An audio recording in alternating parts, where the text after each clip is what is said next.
अरे देवा, हे कोणतं वानर उड्या टाकणार?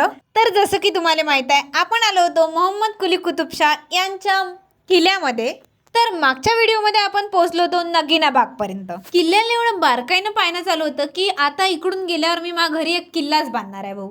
की हा बांधला कसा? नाही मग मला हिंडायला जायची गरजच नाही ना, सगळं माझ्या घरीच राहत जाईल.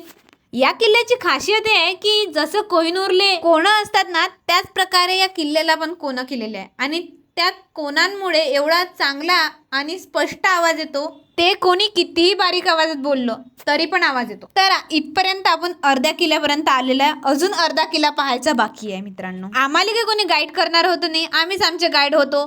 तर भाऊ आम्ही उलट फिरलो, सरकनी उलट.